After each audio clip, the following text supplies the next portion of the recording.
Ooh, what's happening over there? Can we take a sneaky peek? Huh? Can we?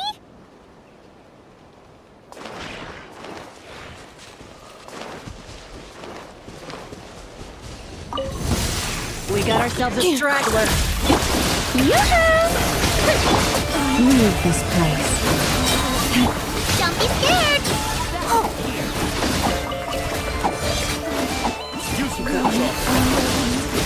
Yeah.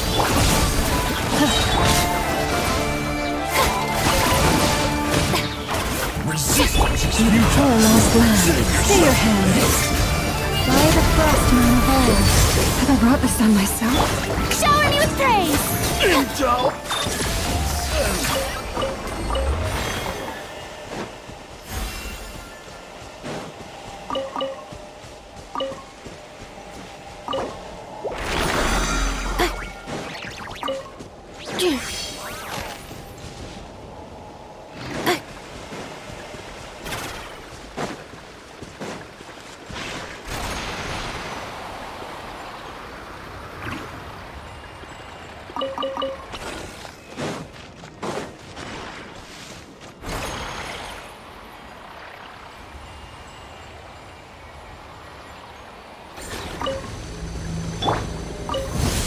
Prepare! Strike a pop! Defensive mode engaged.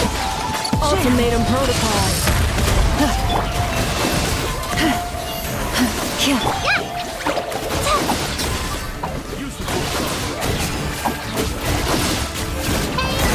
Go away! Oh, yeah! Oh, yeah! Angel! Yoo-hoo!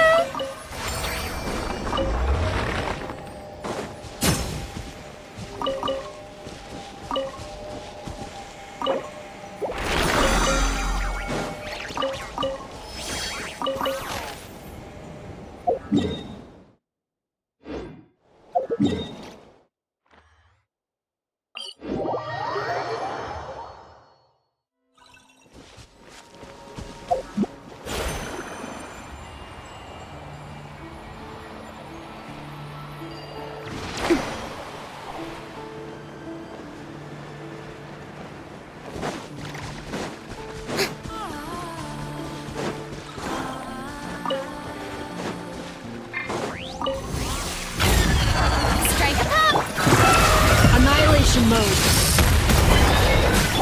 Leave this place. With one heart and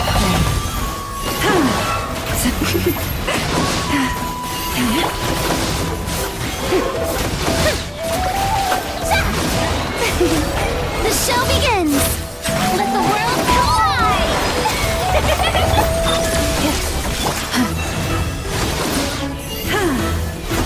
You great!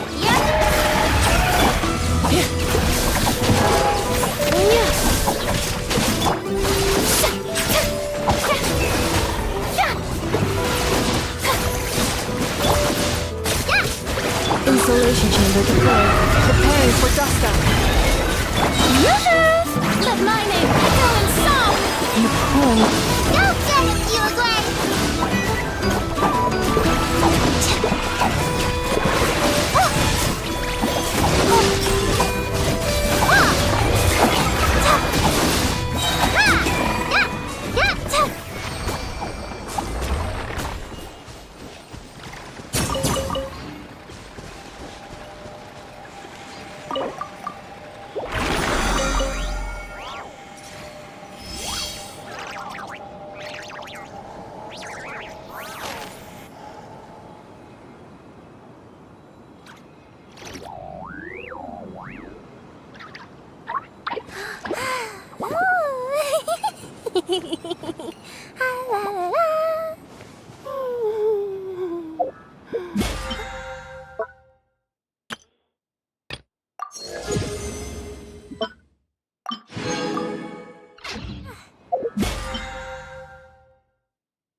Hey, wake up.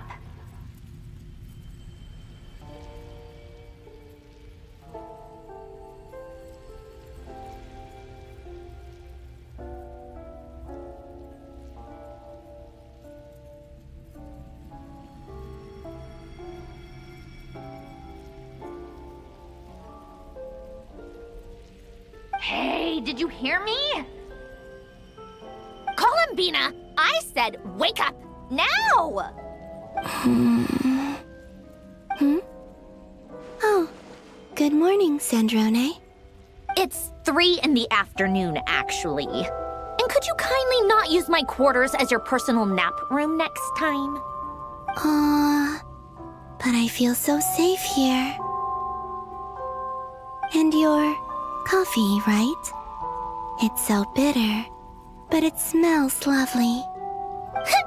It's like you were raised by wolves in a forest or something. What did you drink growing up? Grass tea? The Frost Moon Scions certainly led a more frugal existence than the Fatui. Then I'll bet you've never eaten one of these before. It smells delicious. That's because it's a Fontanian recipe. I had a little free time today, so I made a batch.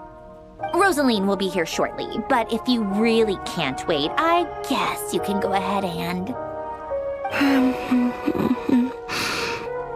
Hey, at least let me finish before you start eating! Did the Frost Moon Scions not teach you basic table manners? Or did the rules not apply to you because you're the high and mighty moon goddess? These are so tasty. Of course they are. I made them. I was worried they might contain traces of machine oil. What?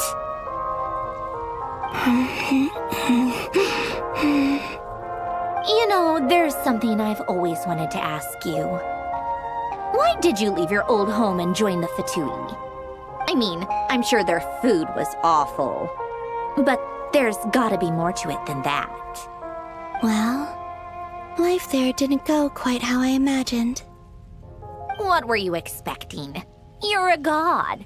Your followers are gonna make some demands of you, right? Surely you can just answer a few prayers here and there in return for the free food and drink. How bad can it be? Well, would you help other people just for free food and drink? The doctor told me that you were created by a great mechanic, Lord something Fisher. The Lord Artificer. Ugh, some people can't keep their mouths shut. Oh, Lord Artificer. And didn't he have something to do with the, narcissist? Narcissenkreuz Ordo. Yes, that was it. Narcissenkreuz Ordo. So, would you try to fulfill their wishes? You must be joking. I wouldn't go even if they paid me. I don't even know them. Exactly. Well, I felt the same way. I did not know the people who made demands of me. What do you know? We're on the same page for once. In his later years, Alan did ask me if there was anything I wanted to do. If I had any wishes of my own. Well, I don't. And I'm not in any mood to fulfill someone else's either. Who's Alain? He was the... You know what? Never mind. You're not gonna remember. Anyway, the point I'm trying to make is, neither of us is the self-sacrificing type. Let me ask you this. What sort of place would you like to live in, if you could choose? A place where people don't ask me for things I cannot give them. Where they don't worship me, or fear me, but just want to chat with me like a normal person. I'd also like the freedom to come and go as I please. And ideally, it would be somewhere with the smell of coffee and snacks. Not to burst your bubble, but no such place exists in the world. Now, take your snacks and scram.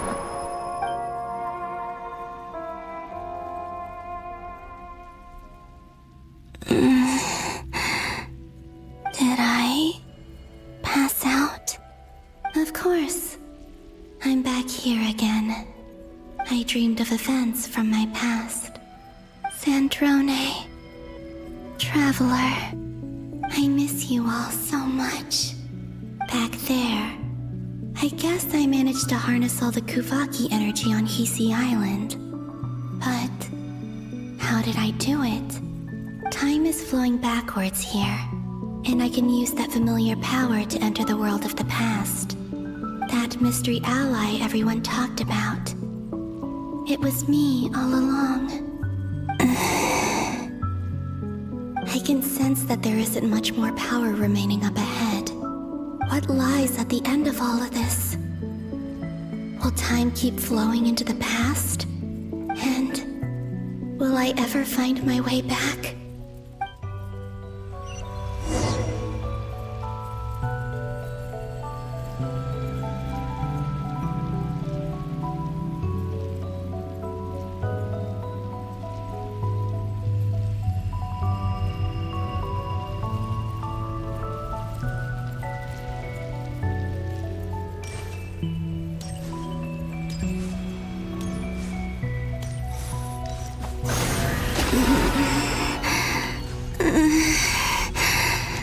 It's getting harder and harder to use my power.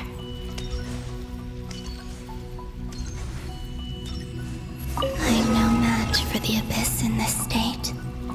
I need to avoid the contaminated fragments.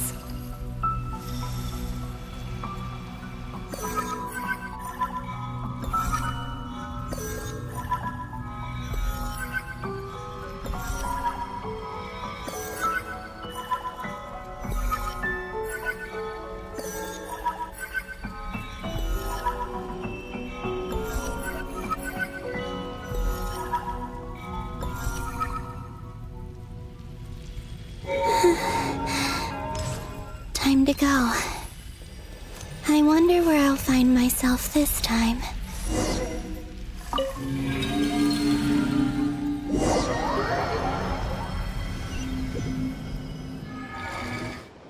The Final Night Cemetery. This is where Flint's is based. Or not! How are we supposed to read through this many files? Difficult, yes. But it is also our most efficient option. Seems like they're searching for information. Oh, I remember. Flint and Varga talked about some files on the Wild Hunt. Was this my doing too? To expose the true intentions of this Rereer, we need to dive into Notcry's history. Are my actions changing the past? Or are they simply completing a process? Is all of this inevitable? Or am I the one making these decisions? If I choose not to help them now, will it change how things turn out? Hope we don't land on our heads then. They're my friends. I can't not help them.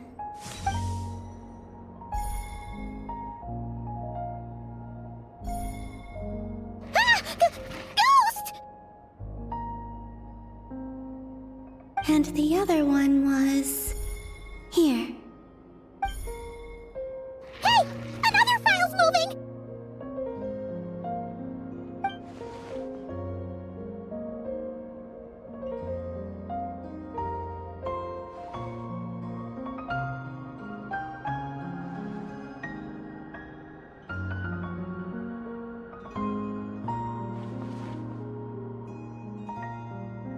That should do it.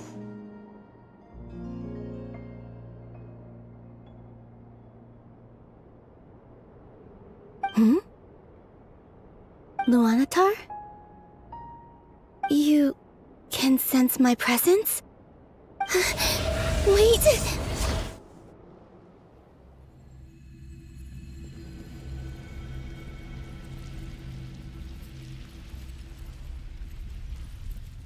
Luanatar. So she's that familiar presence I've been sensing all along. She's always been by the Traveler's side. That explains why the Traveler has been there each time I've entered the past. But why Luanatar? Is it because she has a connection to me as the Moon Goddess's familiar? If so, why not any other Kuhenki? That's...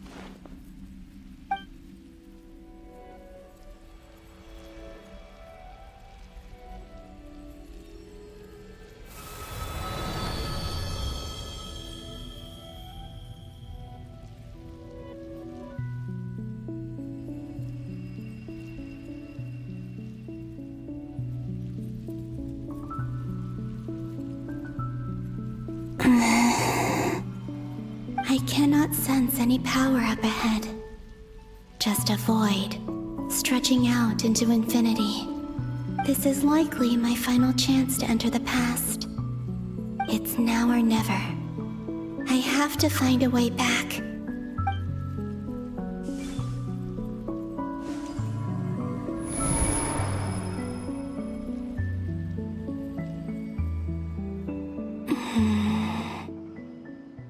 Hisi Island? How far back in time is this? Where's Luanatar? I can't sense her presence this time.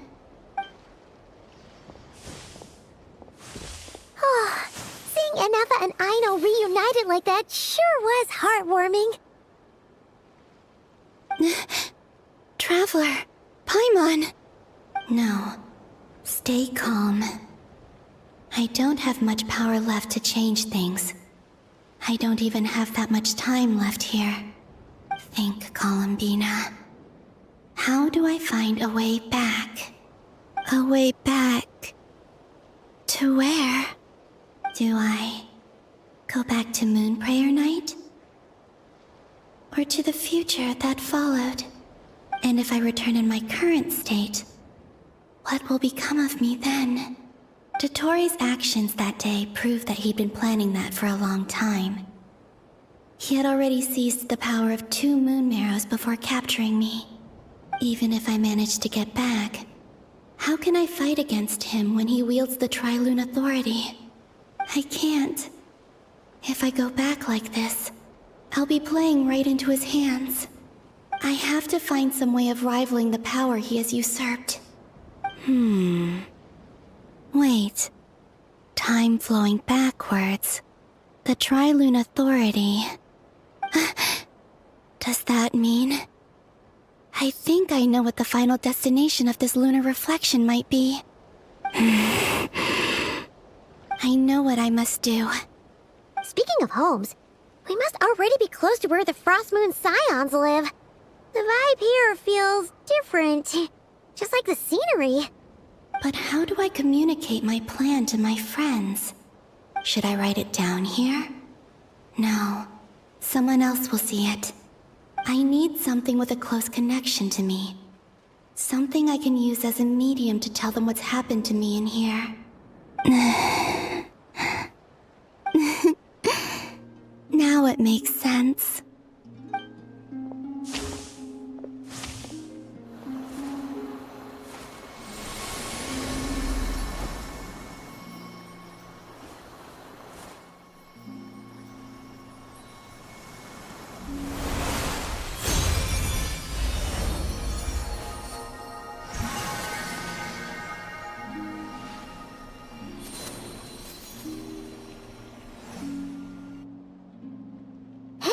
What was that? Felt like some sort of breeze blew by, and then the petals suddenly turned into... Huh? It was I who brought Luanatar into being. I gave up a piece of my own soul to create her. That's why I could sense a familiar power from the moment I entered this space. It also explains why she's been present in every past location that I've entered. Because we have a deep connection. Hey there! What's your name? And the reason why there are no more gates to the past after this point is that Luanatar hadn't been born then. No wonder I sensed the trace of a blessing when we first met. But I still didn't recognize the soul hidden within you. Back then, I was just a little lost dove. I had yet to become Columbina Hyposelenia. Go on now. We've got stuff to do. Best you find someone else to hang out with. Hey, you scared it off. I'll be counting on you. Remember to stay by the traveler's side, guide her, and help her in my stead. Oh, and bring her to the garden where the moon prayer blossoms grow. There's a little lost dove there who will need her help.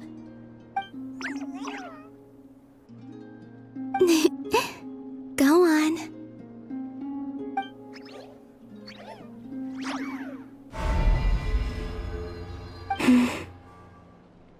You too. Go and live your story. As for mine must go in a different direction.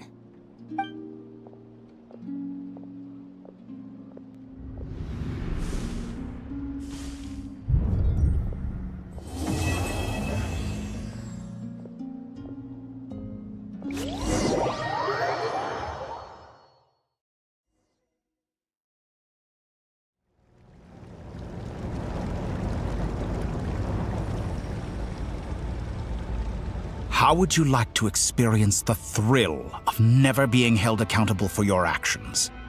You could crush people like ants without consequence, or tear off their heads or limbs as you please.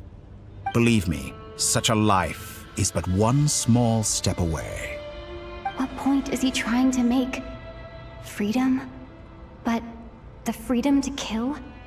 To do evil and get away with it? Why would you offer me that? The creation of a world is the ultimate scientific experiment. I have taken my research to the highest level, where I shall be not just a god, but also a servant to many sacred spirits. I shall heed the truth and perform holy deeds. A god's laboratory is the perfect playground. But it needs the right occupant to explore its full potential. Mortals are found everywhere one looks. Not so with Descenders. I'd prefer my first guest to be a distinguished individual such as yourself. And I know you could make the most of the opportunities it offers. So the condition for entering the new world is to take innocent lives. The same dilemma that Rerir once faced. Could I really bring myself to kill others for my own benefit? Rerir did. And look where it got him. Have you made up your mind? I can't do it. Your playground is no place for me. You're putting your hopes in the wrong person. But we both know I'm not quite the hero you say I am either. I have my own reasons for the journey I'm on, and they aren't all selfless. You've grown a lot since we last met, but there are still things you are unwilling to compromise on. This will only hinder you. Why don't I lower my requirements a little as a gesture of goodwill? I'll give you a little time to learn to be a less noble soul. That'll make things much easier for you. I really doubt I could live that sort of life. And yet you already sound less defiant than a moment ago. The benefits appeal to you because you can read the signs of the times. Why don't we return to my research facility? Your last visit was so rushed. There is much that I have yet to show you.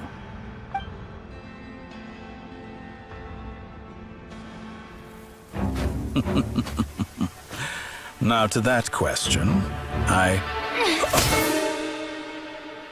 Heroes don't attack from behind. Guess I'm no hero.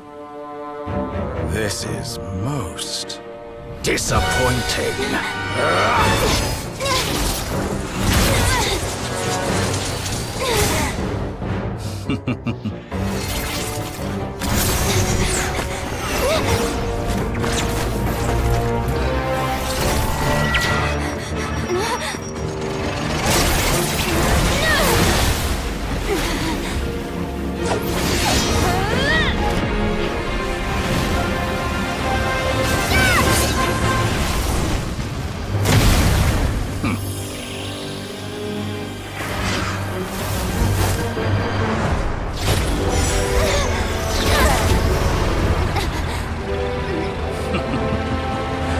Now then.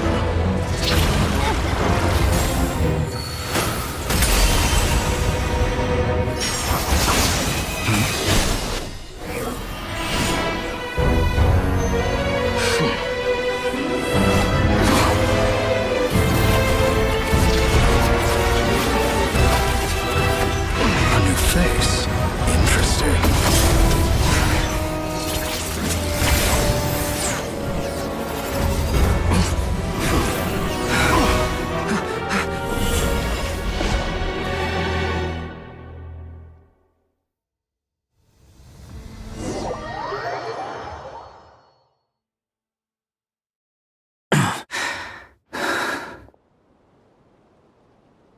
You're still gonna call me Hat Guy after that, huh?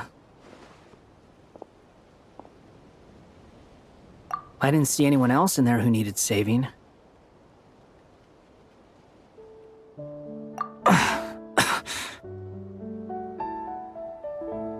It's nothing. I'll be fine. Why are you looking at me like that? Is it that shocking that I'd come to your rescue? I owed you a favor back in Sumeru. Now we're even. Distracting Dotori was tough, I won't lie. He's not gonna fall for the same trick twice. That was my one shot. I'd hoped to use it to take him out. Ugh. I never wanted to obliterate someone more than I do right now. Dotori doesn't recognize me, but his segments were originally made based on an analysis of my operational principles. I expect it's only a matter of time before he figures out what I am. So Dotori doesn't recognize Wanderer because he deleted himself from Irminsul. Did he really miss his only chance for revenge by saving me? Why the long face? Hey, I'm not blaming you, okay? And I'm not complaining either. Rescuing you and killing Dotori are equally important goals. Everyone would be pretty stuck without you. It's best you live to fight another day. How are you holding up? Are you all right? Hat Guy said to put safety first, so we agreed to run as far away as we could after leaving the energy field and only meet up once it was safe. You don't look injured. It seems that Dottore didn't do anything to you. All right. Rescue operation complete. Let's head back. There's a lot more work to be done before this is over.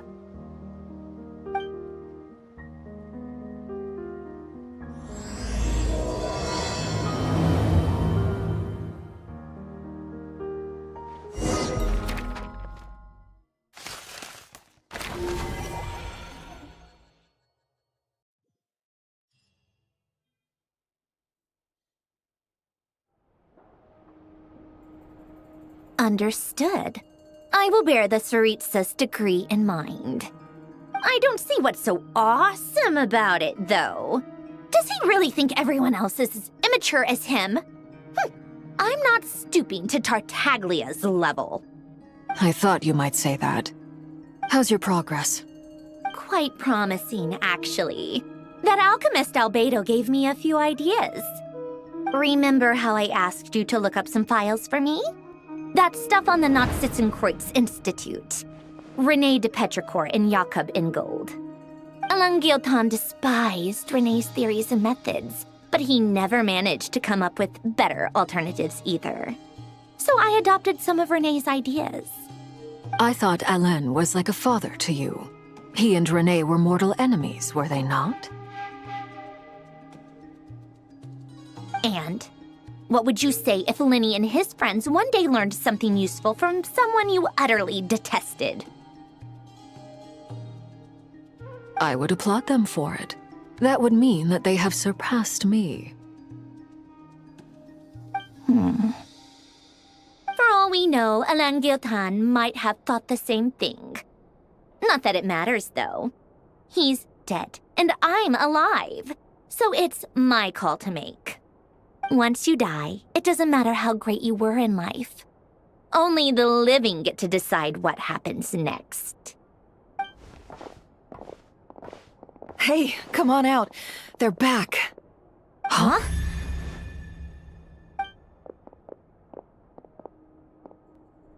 You're back? And your head's still screwed on? And you still have all your limbs? What does it look like?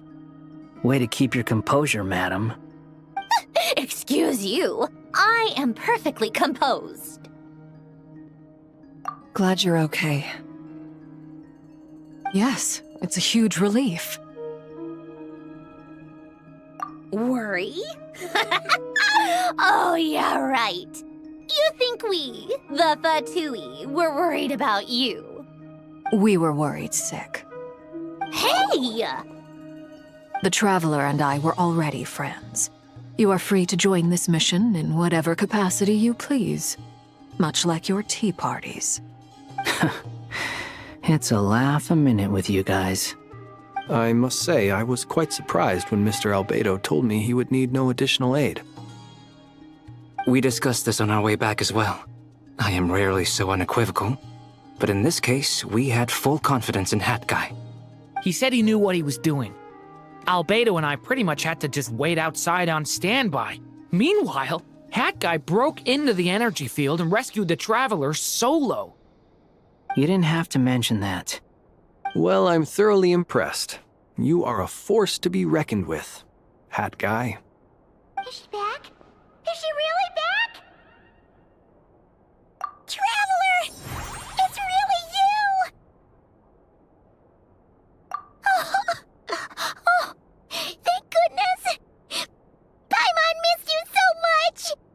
You can finally breathe easy, Paimon.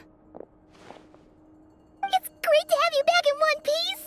Oh, Paimon's been having nightmares the whole time you were gone!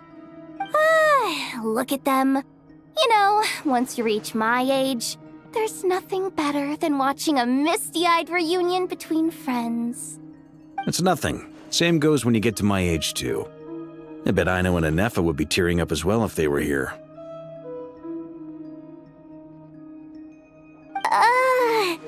Varka, I'm not sure Anefa can cry.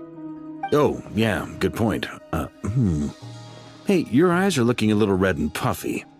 Come here, let's hug it out. What? Ew, no!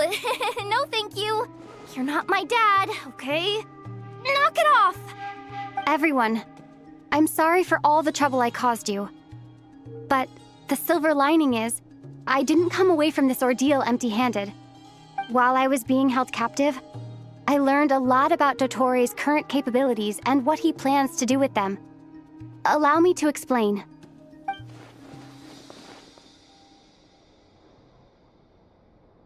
The three moon goddesses were even more powerful than we imagined. No wonder Dottore believes himself to be equal to the gods, maybe even superior. Utter blasphemy. While everyone was gone, Nefer and I made an interesting discovery, and I believe Miss Sandrone has something to share too. Ma'am, perhaps you could do the honors?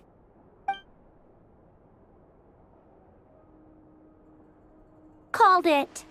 Getting rid of a pesky troublemaker like her is like trying to clean up after a crumbly cake. It always comes back to haunt you. Our next step is to find a way to bring her back.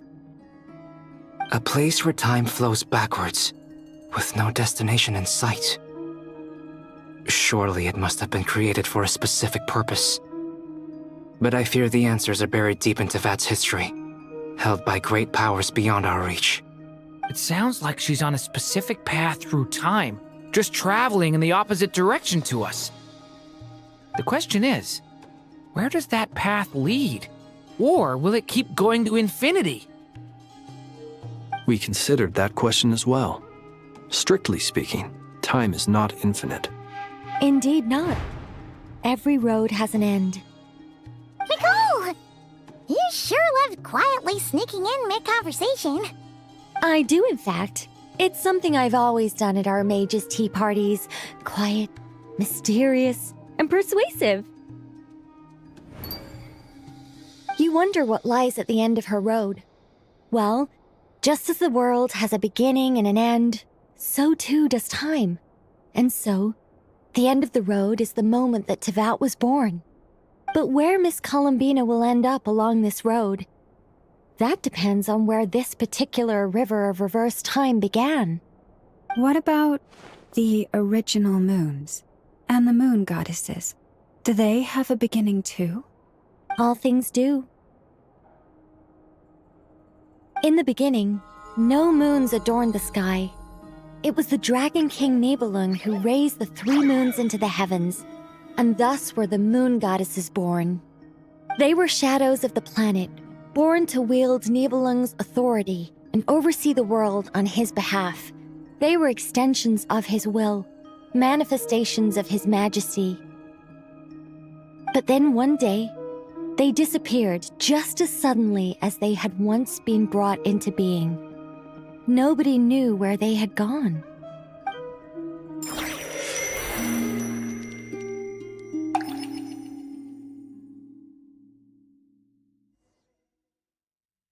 Like I thought, no more paths back to reality have emerged since. But how can I be sure that I'm going the right way without scenes from reality to keep me on track? I can't even be sure of how long I've been walking for. The further I travel, the less stable this space becomes. There are even moments where I can sense something that feels like abyssal energy. They can just materialize out of thin air. I have to keep my wits about me.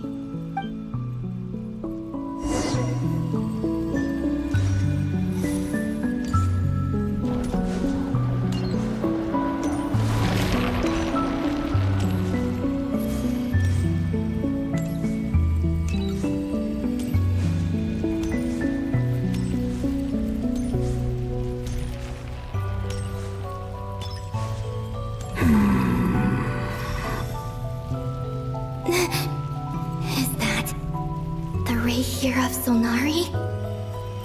I can't believe he survived. How did he do it?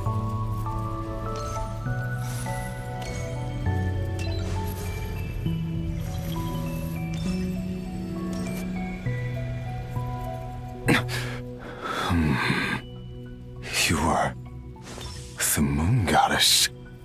But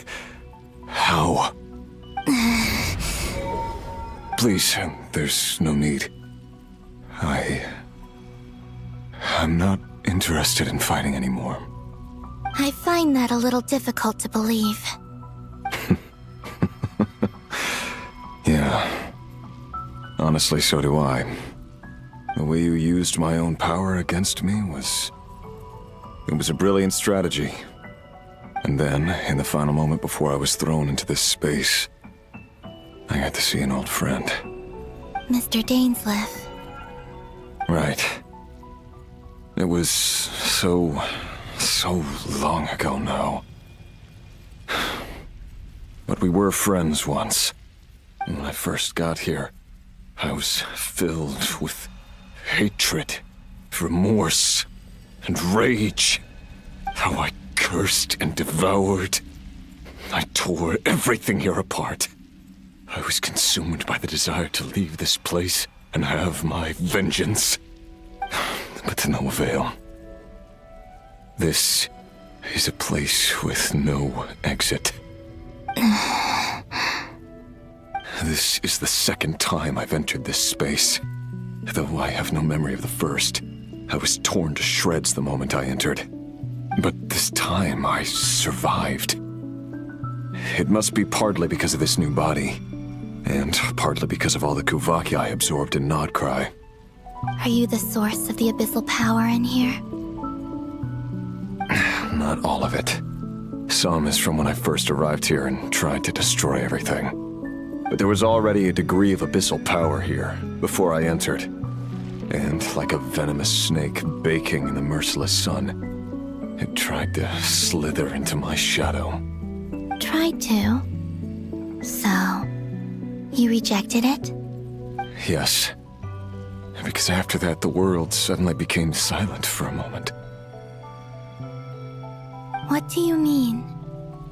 The voices in my head, they were gone. And then I saw her. Her? Thelindis. My former lover. Never mentioned that she saw a memory of Thelindis leaping into the moon's reflection. More precisely, I saw her afterimage. I'm sure the real her is long gone. She was just an ordinary Conrian. She couldn't have survived here for very long. Anyway, why have you come here? Didn't you know it was a dead end? If I hadn't escaped through the moon gate, my friends would have been in far greater danger. Oh, I see. Because of your power. The power of a moon goddess. What? You'd like to know how I know, wouldn't you? The one who resurrected me said so. I could hear a deep lust for power in his voice. Do you mean... Dottore? Dottore. So that's what he's called. He'd been collecting fragments of my body for a long time. All so that he could resurrect me at the moment of his choosing. I had no interest in his research. But being as corroded by the abyss as I was, we were aligned as far as hunting the moons and recovering my strength were concerned. So that's why the Wild Hunt suddenly became so active in Nodcry. When I left the Fatui in my weakened state, Dottore must have felt that his time had come. Moon Goddess, could I ask a favor of you? What? I know this is a lot to ask, especially from someone who tried to kill you. If you refuse, I won't fight it. But this is the only thing I desire now. Nothing else matters. What do you want? I'd like you to take a message to Thelindis for me. Thelindis? But... Yes, she's dead. But like I said, I saw her afterimage. I can sense that some part of her soul remains here. Far, far ahead. Why don't you go and speak to her yourself? I can't. I don't know why, but I can't move freely in this space as you can. All I can see is a glimpse of her, walking away. Just like the moment when I last saw her in life. In return, I will clear these abyssal obstacles for you. No, not in return. I'll clear them for you. Whether you want to help me or not.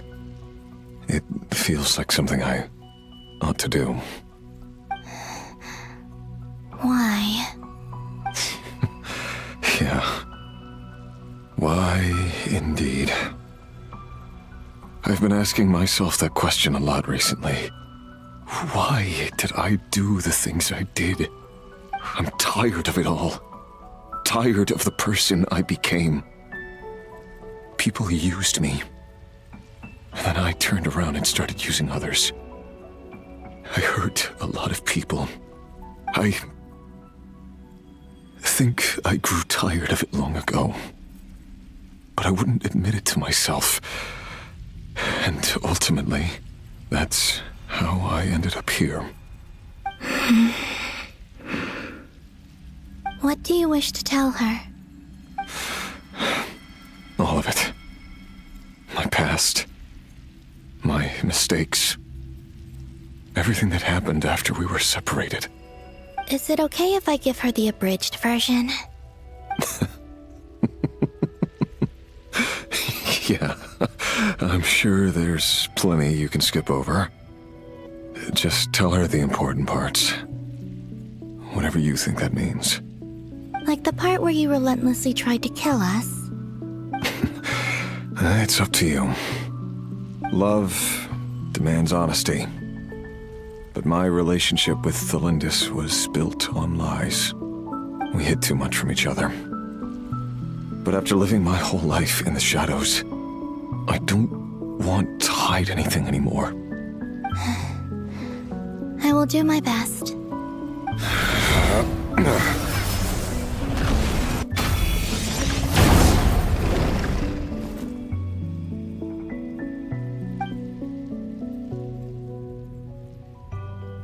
There.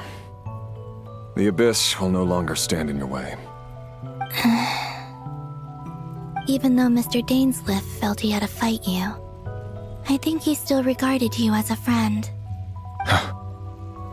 Dane?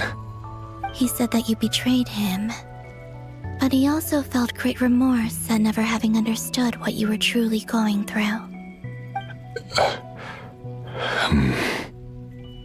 Why tell me this? Because if he'd known that someone could take a message to you, I believe that's what he would have said. Thank you. It means a lot. I know this will sound strange coming from me, but don't die, Moon Goddess. I can tell that you're determined to get out of here.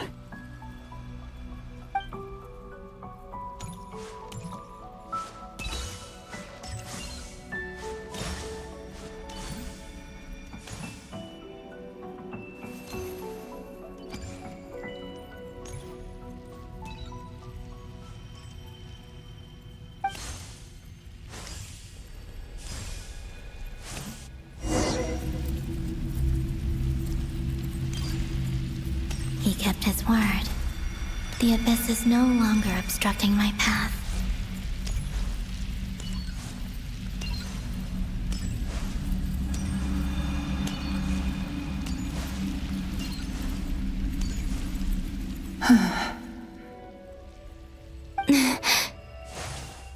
Is that the Lindis?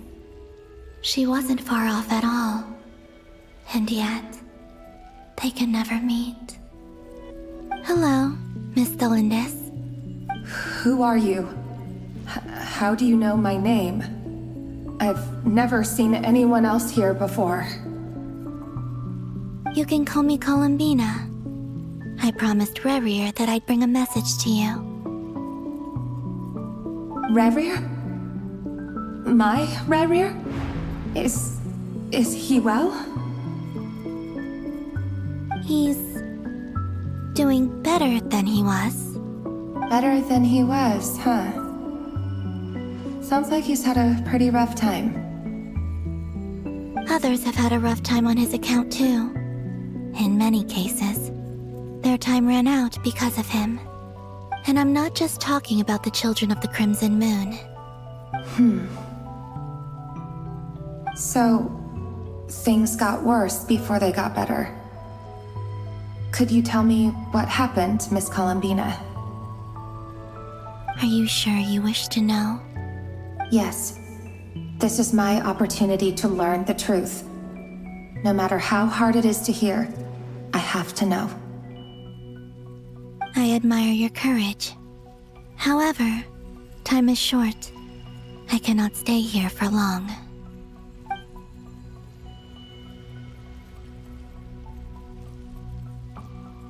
Ryrir had seeds of hatred in his heart, and many people nursed them for their own ends. On some level, everything he did was to try and find a way to see you again. But in the end, he came to regret his mistakes. He wanted to apologize for hiding his past from you. Beyond that, he did not say specifically what it was he wished to convey to you, but I'm sure that you've always been on his mind. You are what has kept him going over all these years.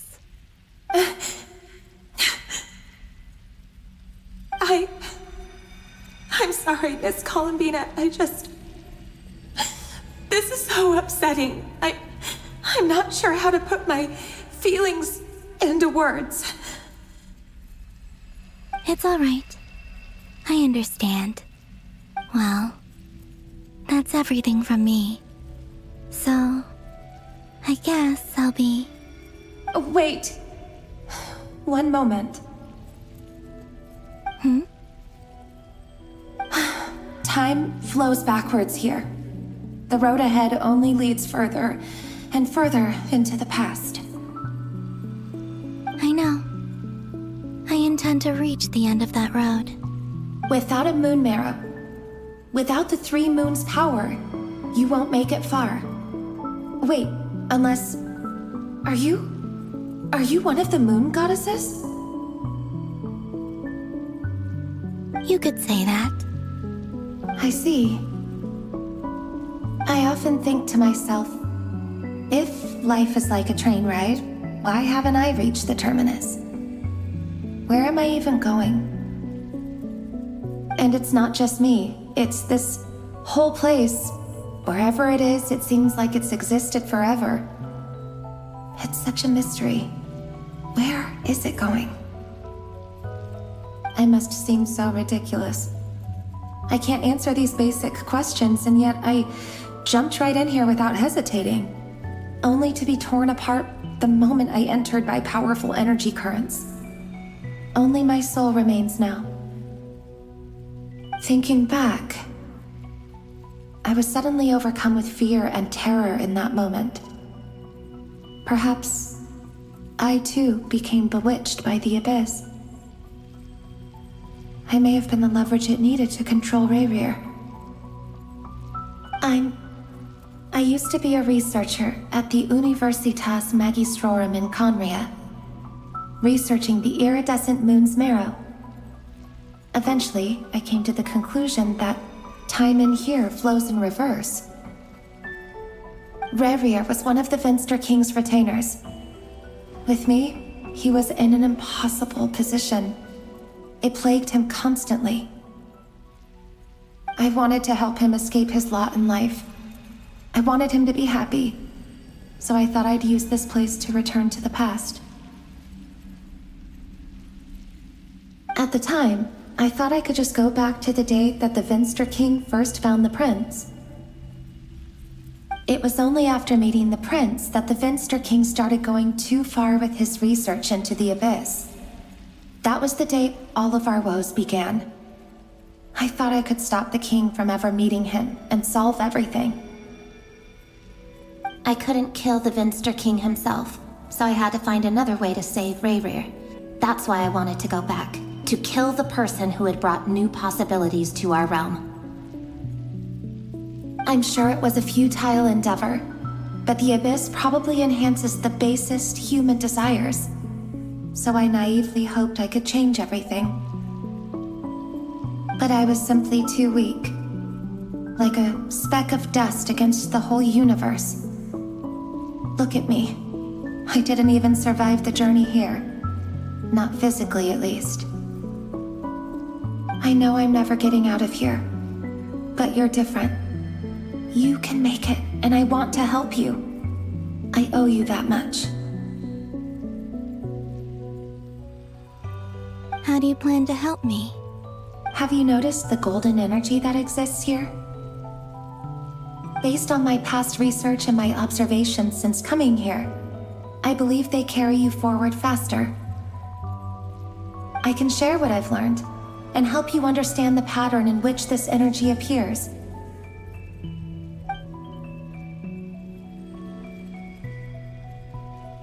I think you just might... Now, I know you will be able to change the past. Also, I've been speculating about where this space ends.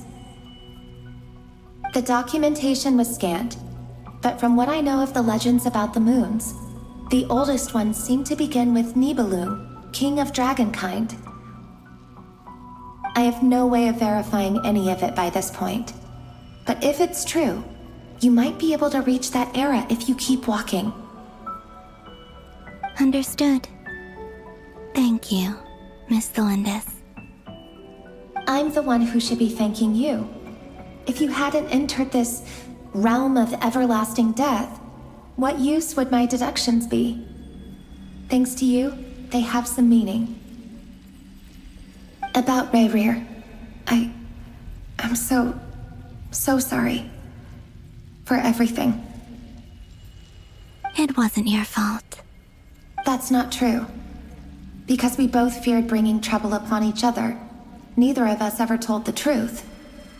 And that dishonesty sealed our fates. But enough about that. I wish you a safe journey, Miss Columbina.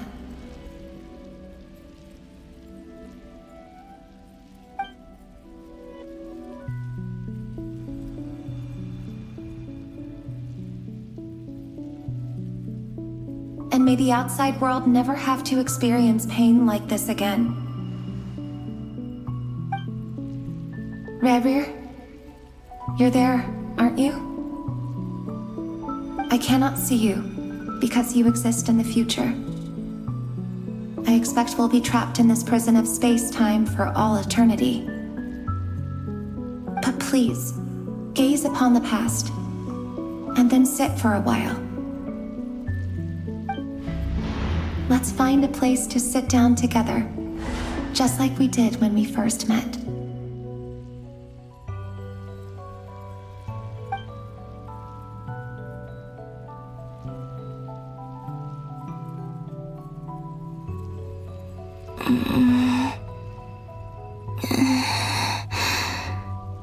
How long have I been walking? How much further till I reach the end? Is there even an end to be found?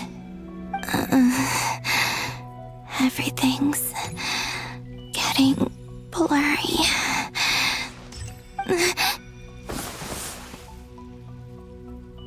Huh? Are you all right, little sister? Have you come from the distant future?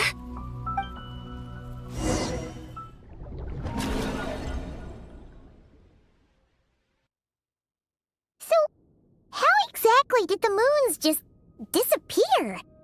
Shouldn't it be a little harder to get rid of major creations like moons? The world is a vast and ancient place. On a certain scale, all life lasts for but a fleeting moment. Miss Nicole explained that the moon goddesses likely perished in the War of Funerary Flame. The moons themselves were also destroyed at that time, save for the Frost Moon, from which a new moon goddess was later born. Am I missing something then? 'Cause the stories say that the moon goddesses were born on the moon, but doesn't Columbina say she was born in Nodcry? Huh, you're right! Why do their birthplaces differ? What's the difference between the two generations of moon goddesses? Also, remember what Sandrone said? Her scans detected 4 moons. In other words, 4 moon marrows. Technically, the result of the scan means that 4 moon marrows were detected and positively identified as moons in that moment. In other words, this piece of information alone isn't enough for us to know how Miss Columbina is doing right now. Yep, we have no way of staying up to date on whether she's dead or alive. She's on her own for now. But at least she's trying her best to get back to us. Yeah. She's a tough cookie. And a sore loser, too. We have to trust that she'll find a way. Because we really need her power. As much as it pains me to say it, we've got no chance of beating Dottore in a straight-up fight. He's much too powerful. It wouldn't even be close. That maniac is going to devour everything in his path until he reaches us. We need to find someone or something that can stop him before he does anything worse. I'll be frank. Our only hope of defeating this false god is with a real moon goddess on our side. I'm not just saying this because Columbina's a friend and I want her back safe and sound. It's just the truth. And I know that even she was no match for him when he attacked, but I don't have a better solution. We're not giving up on saving her, whether she can defeat Dottore or not. Right. Don't worry, Miss Sandrone. We're all aligned on saving Columbina. No one's trying to argue that we can only justify saving our friend because it will help save the world. This is about multitasking. We want to save both. So, she's more than just a moon goddess to you guys? Absolutely. Duh! She's part of the gang! And you are too, you know. Yes, I know. You don't need to labor the point. I knew that the moment I came running over with my documents that I was part of the in-group. I mean, if Arlecchino can fit in, I certainly can. Anyway, as for how we get Columbina back, I've been working on it constantly. But I think I'm still lacking certain information about the moon. I'd probably get there if I could continue my calculations, but the problem is, I've run out of computing power. Computing power? You mean you need more energy? No, the issue isn't energy, it's processing power. There's so much data to get through that the whole process has just ground to a halt. That's a tricky problem. René de Petrichor of the Nazissenkreuz Ordo once foretold the fate of the world. But I don't know how he did it. My guess is that he used the primordial sea's power. However, that won't work for me. His methodology was vastly different from my own. What's worse, they're incompatible. And to top it all off, we can't even leave Notcry. Ugh, this is so annoying. If I'd known we'd run into a bottleneck like this. Well, no, the design bureau's a bust as well. Curse that Dottore! Couldn't have made this harder for me if he tried. Oh, what do we do then? How about we grab a bite to eat and take a break? Maybe something will come to mind after you've cleared your head. You don't get it, do you? I'm trying to calculate the fate of an entire world here. And I need accurate results, not big prophecies. Where the heck am I gonna find the computing power for that? Ahem. Anyway, time to shelve the discussion on technical difficulties. Being a killjoy isn't very ladylike, after all. Either way, we've done what we can. Rest well, everyone. Remember to let us know if anything new comes up.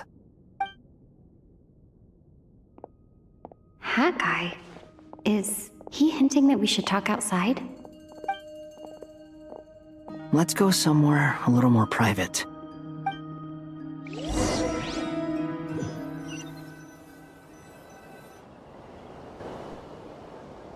You know that Dory went back to Sumeru, right? Yeah. She mentioned she was planning to head back. Things aren't looking good for Notcry. She's gone to spread the word so that Sumeru has a chance to prepare for the worst. From what I know of Dottore, there are two possible reasons why he hasn't made a move yet. One is that he's still working through some kinks in his new powers. The other is, he wants to see how we're going to react. He'll easily devour everything eventually, so I guess he's in no rush to make it happen. The first false god he made was me. Now it's his turn. Even though my records were erased from Irminsul, Dottore ideas haven't changed one bit. He once told me that becoming a god was like turning yourself into a hungry wolf or giant serpent to devour the moon. Clearly, he began studying the moon goddess's powers long before he even tried making a god. He's always wanted to get his greedy hands on divine authority one way or another. And in the end, he devoured the moon where I failed. In the desert of Sumeru, there is a chessboard built by King Deshret, also known as Al-Ahmar.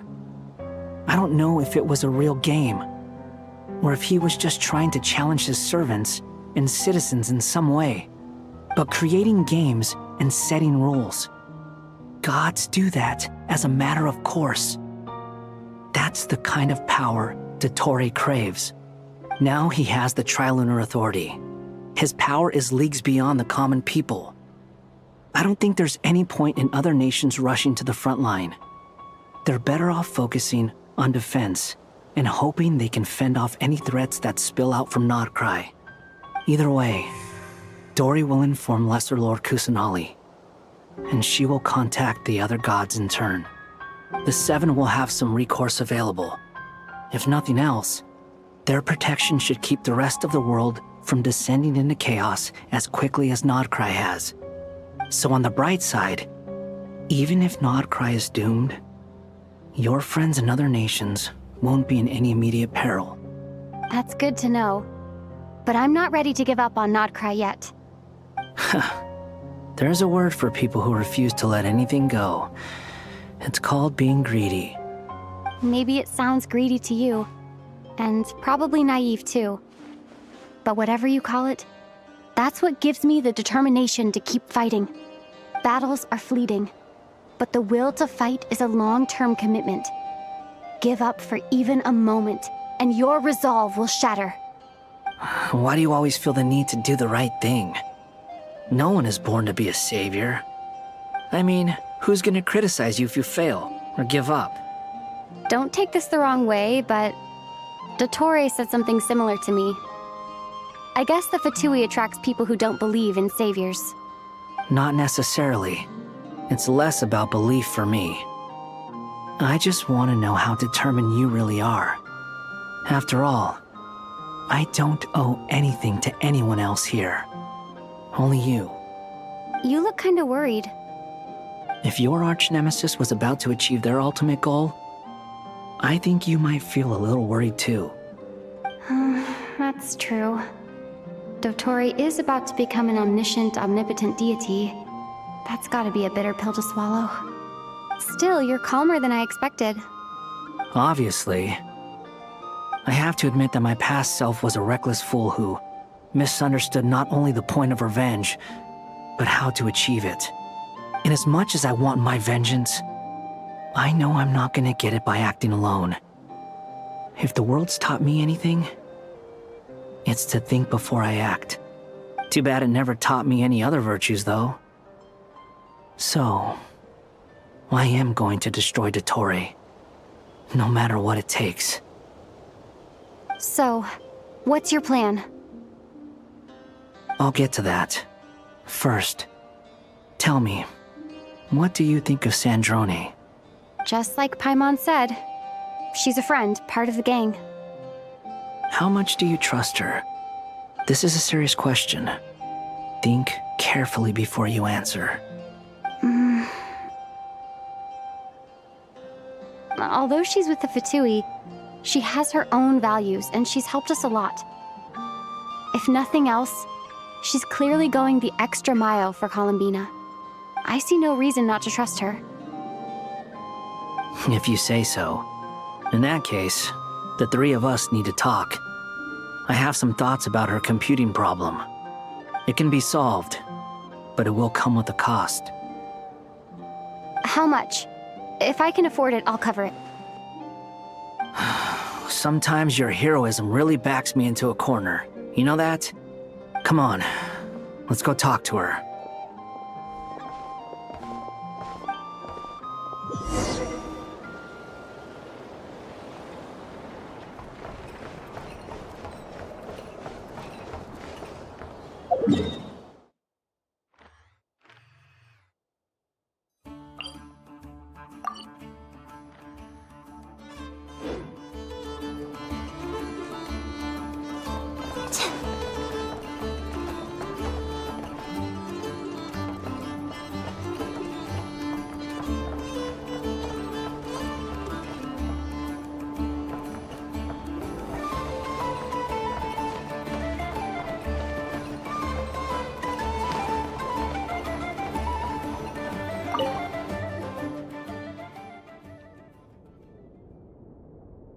Miss Androne, Traveler.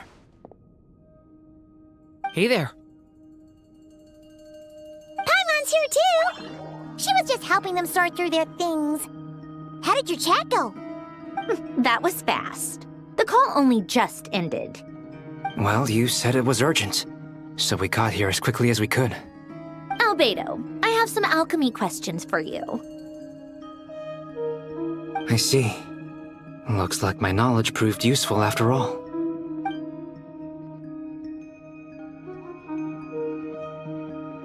If I might ask, what is the end goal for the modified formula you'll be using?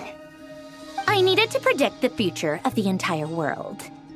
But I've run into some teething issues since trying to implement Renee's theory of the 4 Orthants. I see. I'll have a look at it. Still, computing power is the real issue here. How do you plan to solve it? About that, it's been sorted. Oh, with the Traveler's help? Actually, you're not wrong. She found the person with the solution.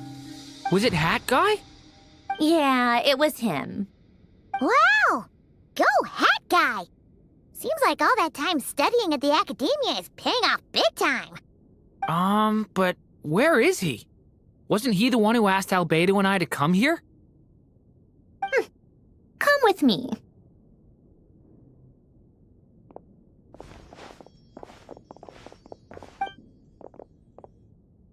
Hat Guy? What's happened to him? Hat Guy! Can you hear us? No response. I guess he's in hibernation. Hat Guy mentioned that he was a puppet. It seems that his functions are currently shut down. I presume this has something to do with the solution to your computing problem. That's right. He and the Traveler came to see me. Wait, what? You have a solution? Would you calm down? Why do you always react so hysterically to everything? Excuse me? How would you know? You shouldn't be so quick to judge complete strangers. It's very bad manners. Oh, please. It doesn't take that long to figure out that you have a temper. Where does a mere student get that kind of confidence? I've actually published more papers than you. Not that status counts for much. Even Paimon's applied for academia admission. Huh? Are you serious? See? This is why I can't be bothered to explain myself. She recognizes no one's skills but her own. Okay, fine. I'll hear you out. So, tell me, how do you propose to solve my computing power problem? This world itself is constantly processing all kinds of information. If it's the world's future you're trying to calculate, you need a processing device that's designed to cope with that volume. Easier said than done. Only Irminsul can handle that kind of... Wait, is that what you're suggesting? But surely we can't just plug my formula directly into the ley lines. you should be able to tell that I'm not human, right? Yeah, I noticed. The technology, though, seems pretty ancient. Very different from Fontaine's. It's a completely different system. Conrian, to be precise. I'm what they would have called a puppet. Puppets need an energy source and processing power. The artisans who built them sought out the materials most suited for that purpose. You? Do you mean... The Traveler and I have talked it over. She's willing to vouch for you. So, I'll allow you to borrow my core for your calculations. It was built using wood from a silver-white tree, which makes it a small part of Irminsul. Conrian technology and Irminsul wood. Who in the world could have built you? Are you sure about this? A puppet without its core will cease functioning completely. And if it's left in that state for too long, it might not recover. You could die if you do this. You do realize that, don't you? I can put two and two together, yes. No need to rub it in. I won't lie to you. This has never been done before. I cannot guarantee your safety. Doesn't matter. I'm prepared for the worst. Did you two actually talk this through? Is he... Are we really considering this? Yes, we discussed it. The bottom line is, he trusts me and I trust you. Let's give it a shot, shall we? Honestly, I have no clue where this kid even came from. But for whatever reason, he lent me his core to use in my formula. I'm very close to finishing my calculations now, and the core is currently in use. So I'm sorry, but I can only show you a sketch right now. This is what the core looks like. A silver-white branch. It certainly matches the legends told about Irminsul. Is Hat Guy gonna be okay? He's not gonna die, right? Right? In theory, he should be fine. As long as we put his core back in time. Beyond that, all I can say is that I'll try my best to avoid risk and make sure the core doesn't sustain any damage. I think I know why you called us here now. Someone needs to watch over his body and make sure it's protected until the process completes. Correct. He said that the only ones he trusts here are you two, and the Traveler. And the Traveler will have other work to do. He will have our undivided attention. Aw, Hat Guy. On a more positive note, things are progressing steadily on my end. I'll call everyone in for a meeting once the results are out.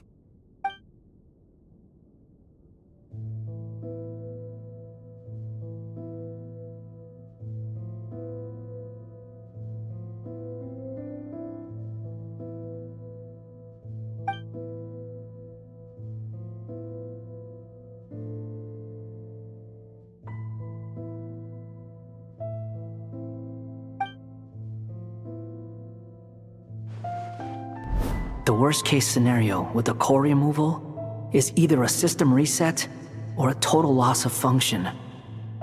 But I'm not afraid. A quiet death should have been my fate long ago. A core is completely different from a heart. It's like another vital organ entirely. I never believed it could be a true replacement for what I sought. But in the end, it turns out the core was more useful to me. Pretty funny when you think about it. It's like the punchline of my entire life. Do you think there's any difference between a puppet and a human? If not, then this would just be another samsara. I have already experienced both a past life and a next life. Part of me wonders whether I'm only capable of making this decision because I've become a real human. What's with that expression? Isn't this a good thing? Sandrone will succeed, won't she? She has to. She will. We all have to persevere until this is over. That's right. And I'll protect you all until the moment of victory arrives.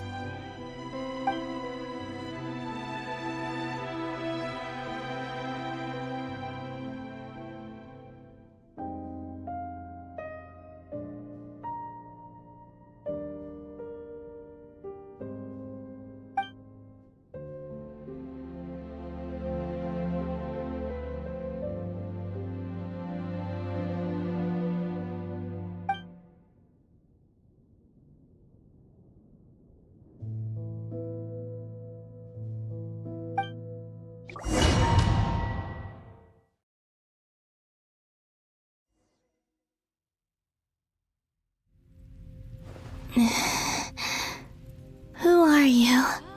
Call me Sonnet. You have the same power as Canon. Sonnet.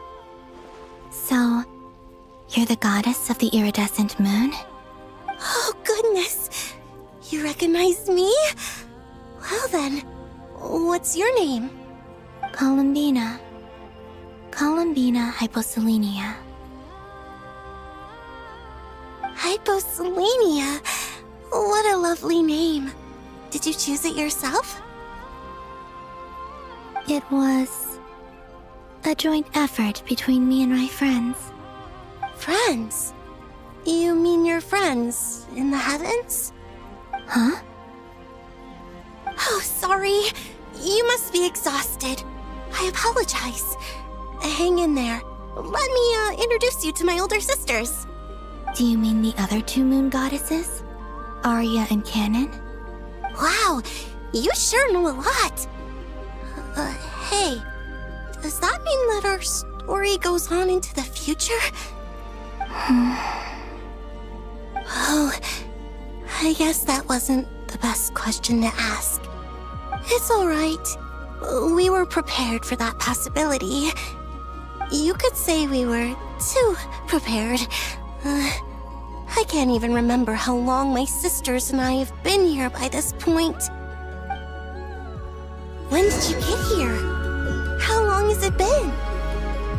I can't say for sure, but it feels like it's been forever.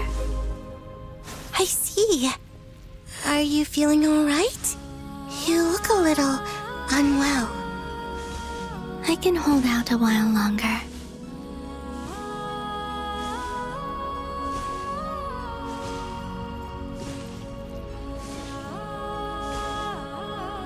We don't have far to go. The place where my sisters and I are based is just up ahead. Don't worry, they're both really nice. I'll introduce you.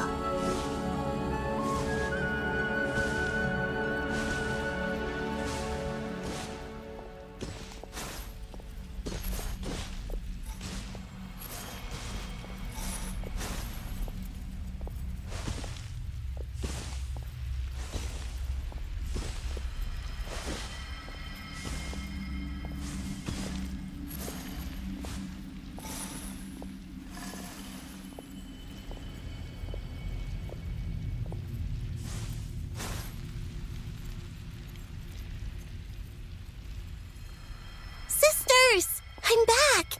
And look who I've brought with me!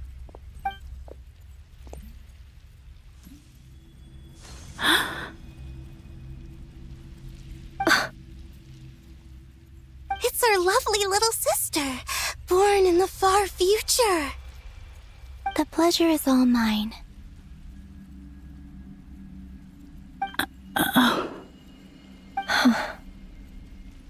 Allow me to introduce you to Columbina Hyposelenia.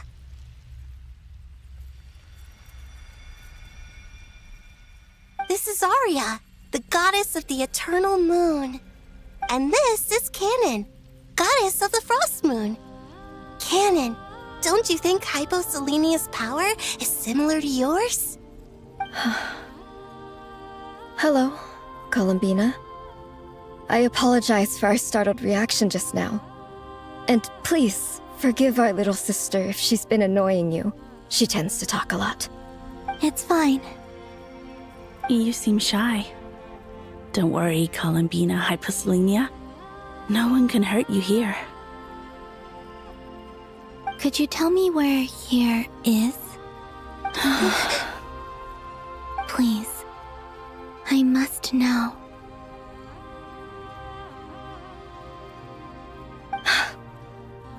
My dear sister, this is where Tevat's original ruler, the Dragon King Nibelung, imprisoned the moon goddesses. What? You're scaring her, Canon. No, I'm fine. Please, continue. Nibelung, our original master, created us in the distant past to maintain Tevat. But he left this world and traveled into the dark universe beyond, to explore worlds vaster still. Day and night, we fulfilled our duty in the heavens, until the day that the first Descender arrived. The great ruler of the firmament. The heavenly principles. Is that what later generations call them? I see.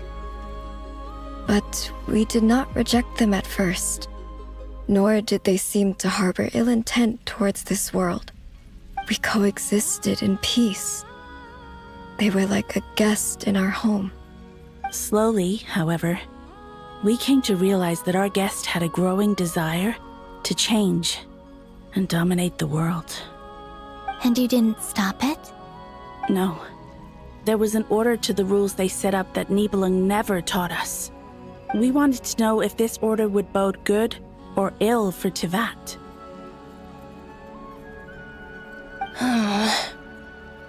All right. Canon and I wanted to know. Sonnet was against it from the outset. Later, we discovered that this great ruler of the firmament bore an almost paranoid hostility toward the desire of certain life forms to seek power. Or perhaps they feared them. They would even cast down celestial nails as manifestations of their power, to punish the civilizations of the world below. Only this was far beyond mere punishment. Right. Their rules brought order, but the price people paid for merely testing the limits of those rules was far too great. I did everything in my power to help the punished escape catastrophe, but still, too many lives were lost. The ancestors of the Frost Moon Scions were some of the ones you helped. But just when we had decided to take countermeasures, the Dragon King, Nibelung, returned. And so began the War of Funerary Flame. So, that's the name the world gave that war in the future. Well, who won in the end? As far as I know, the Heavenly Principles won, although it came at a great cost. They remained in Tevat, where they continue to rule to this day. And the world's original master, the Dragon King Nibelung, was destroyed. And what of the moons? Are there still 3 moons in Tevat's skies? You can tell us the truth, Columbina. We know we are but remnants of a bygone age. We are prepared for the answer. Only the Frost Moon remains. But it has been cast beyond the false firmament by the Heavenly Principles. The eternal and iridescent moons were both shattered during the war.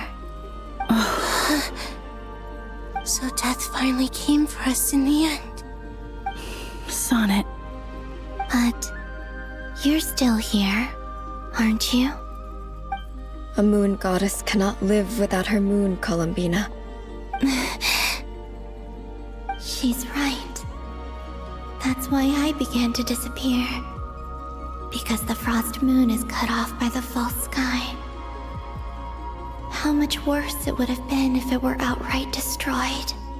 Our souls may endure within this lunar palace, but if our moons are destroyed, Then we shall disappear the moment we depart from it.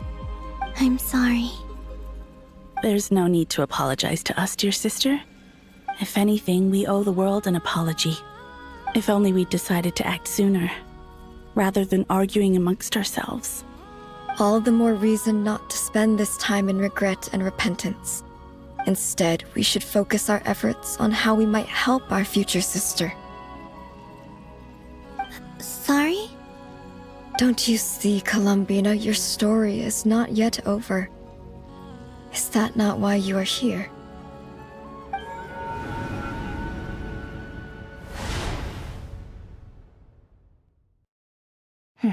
It's done. Initiate numerological array. Continue running primary process. Calculate the world's fate through extrapolation. And identify nodes of potential change. Secondary process, scan for moons. Still 4. The number of moon marrows hasn't changed. Wait, let me think. Is it possible that there's something I've been misunderstanding about the moons all along? Variables. Variables in the world. I know where potential variables within the world come from. So what about the moons? Are there any variables there? Like their life or death, for instance. What if being alive or dead makes no difference to a moon? But that's so strange. Even immortal gods can die. Why would the moons alone be? Wait! Wait! I've got it! I've got it! If alive or dead is considered a variable, we might have had this wrong the whole time. No one ever said that a moon marrow equals a living moon. We just made that assumption ourselves. Initiate secondary process. Scan again. This time filtering out interfering perimeter, moon marrow. I don't care if they're natural or artificial. Get them out of my search results! Why? It says 3 moons still exist in Teyvat, even after excluding the moon marrows. But we know for a fact that 2 of them are dead. Redo the scan. Narrow the results to living moons and real moons. No, scrap that. Narrow it down to moons that have lunar authority and remain alive. Why? Why is it still 3? What is this, Columbina? Has the world lied to us? Or are you the one pulling the wool over our eyes?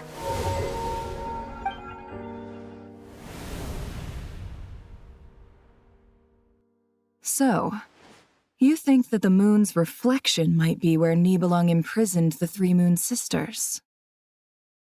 Yes, it would explain a lot, such as why that space would respond to a moon goddess's power, opening the moon gate at her command.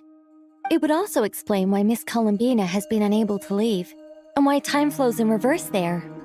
In the messages she sent, Columbina promised us she'd find a way to return, but we have no way of knowing how, when, or where this might happen. The fact that she still has yet to reappear in this world indicates that returning from that place is no easy feat. We cannot afford to simply wait for her. So you're saying, if she could return by her own power alone, she would have done so long ago? Yes, she certainly wouldn't leave it to this late stage when it's so touch and go. I've been giving this some thought, and I've come to believe that Luana's harm might be an anchor that she left behind, as a sort of future waypoint. This could also explain why Luana's heart is always by the traveler's side. Sounds like a plausible theory. If that's the case, there must be some criteria we need to fulfill to allow Columbina to return to the present. The question is, what could they be?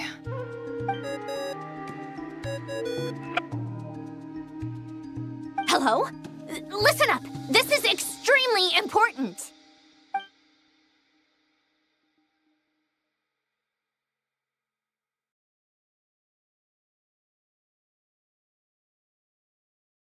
only is Columbina alive, but she may well exist in a form unimaginable to us. I'm still unclear on the details, but she's done something truly inconceivable in the past.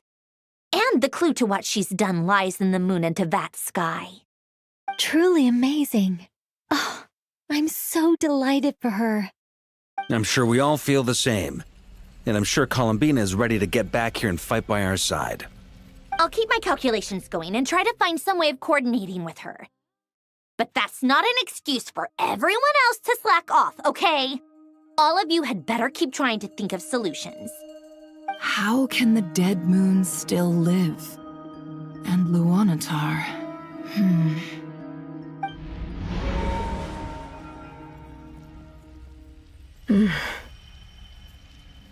It's hard to believe that's what will happen in the distant future. Our authority is linked to the most fundamental rules of Tevat. I suppose it's no wonder that many would covet that power. I didn't realize that when you said friends, you meant people who live down in Tevat. That's so lovely. I always wanted to go down there and have some fun. Have you ever tried leaving this prison? Of course. Between us, we've tried everything. But no matter where we go, this space will eventually bring us back here. It's like the center of a whirlpool. Everything ultimately converges here, at the moment when Nibelung imprisoned us. In that case, have you tried using any of those pathways that connect this space to the real world? Sorry? What are those? They're passages through which you can make small-scale changes to reality by using Kuvaki. Or am I the only one who can use those passages? Because part of my soul remains in reality. Kuvaki. What is that? You don't know? It's a unique kind of elemental energy found only in Nodcry, the land from which the moons arose. Oh. Well, it's true that the moons first rose up from the part of Tevat you say is called Nodcry. But there is no difference in the elemental energy between there and anywhere else. What? Could you show us some of this Kuvaki? Hyposelenia? Maybe if we see it, it'll make more sense. Okay.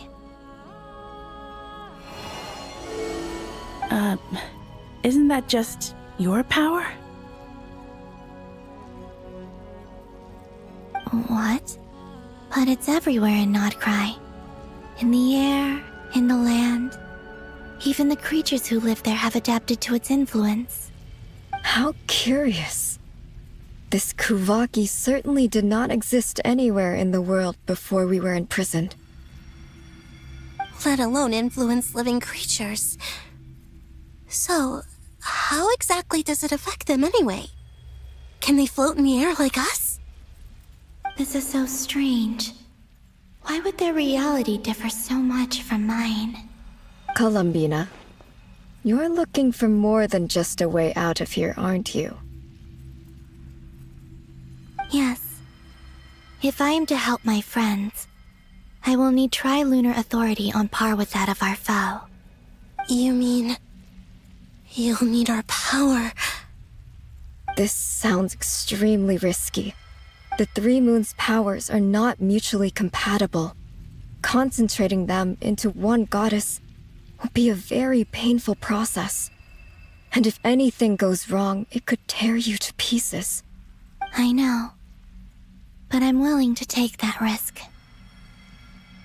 Even so, let's say we successfully transfer our authority to you. How will you take it outside this prison? Nibelung constructed this realm specifically to prevent us from using our powers to interfere in his war. No moon goddess can leave this place alive. What if I don't leave alive?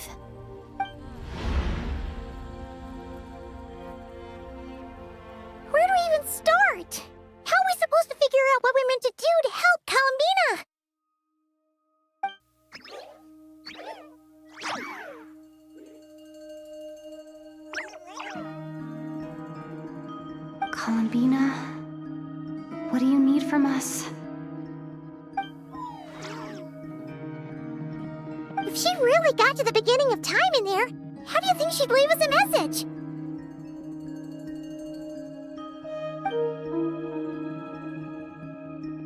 You don't think she'd write it down on a stone tablet somewhere in the hopes that we'd find it, do you? Seems unlikely. Columbina may not talk a lot, but she thinks deeply about issues like this. Let's review what we know.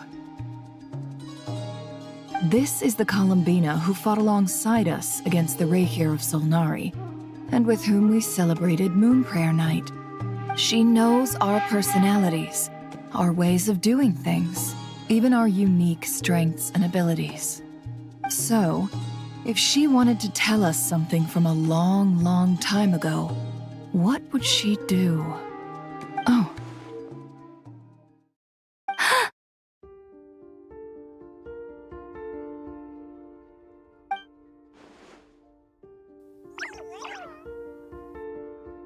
Traveler, you once said that those golden ripples also appeared when Luanatar was born.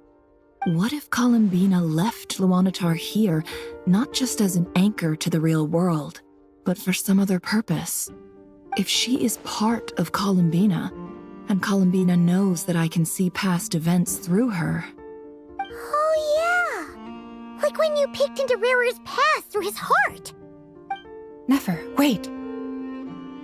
If you're right about this, and you can really see past events through Luanatar, your eyes, they'll... Oh, I know. Looking at Rerir's past in Conria was already enough of a strain on my eyes. Looking this far back into the past, it'll surely blind me. But it's our only chance. This is the only way. Boss. We spoke about this once, a long time ago. Do you remember what I said, Yehoda? The day I lose my sight, the Curatorium of Secrets will be yours to run. But... What's wrong? I'd be overjoyed if I were you. This day's come a lot earlier than either of us expected. I need to know you'll honor our agreement, Yehoda. Promise me. Yes, Boss Neff. I promise. Are you sure you don't want some time to think this through?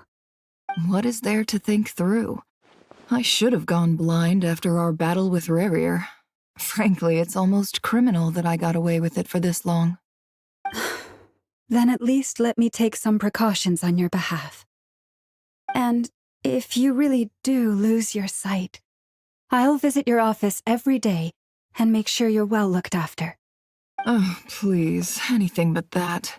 I was actually ready to go through with this. Are you trying to scare me into backing out? As if I could ever scare you. I'll assume you're just joking to calm your nerves. All right, enough chit-chat. Let's do this.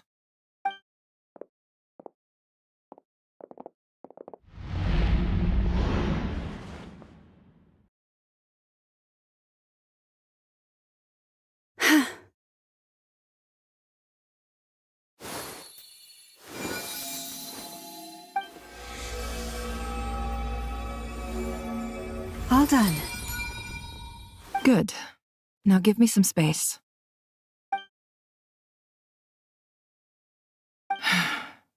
Come on then, little one. Show me what happened in the past.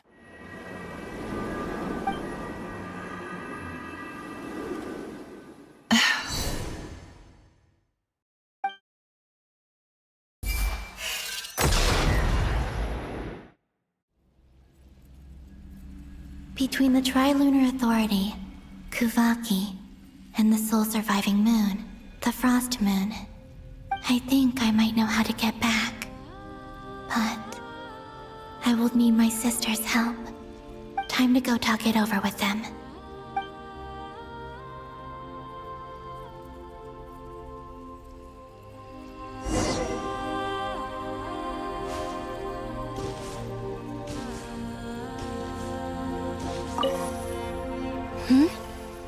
Have you decided what to do?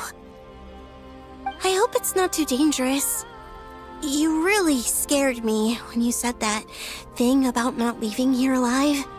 Come on, let's go find the other two.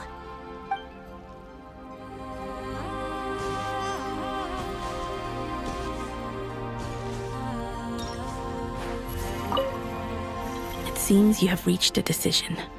I'm all ears. What do you propose?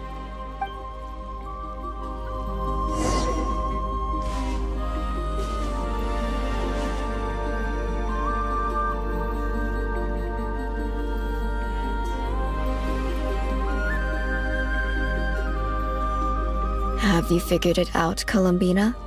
Tell us, how do you plan to leave this place? I intend to die here, in this moment, and then be reborn in the future with the help of my friends. What are you saying? How can the dead be reborn? And how will you inform these future friends of your plans? You can't exactly leave oracles. Nothing can escape this place. Not a single ray of moonlight. And even if you found a way, what if they never find the message you left for them? You'll... No, that won't happen. Come again? They will find my message. I'm sure of it. I'm not following. How exactly will you achieve this? It's quite simple, really. First, I will leave my soul here.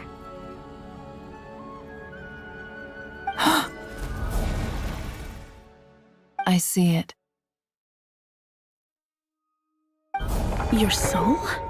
You mean your divinity? Yes. I once left a portion of my soul in the future. One so small that this prison barely noticed anything. In this very moment, she can resonate with my soul across time.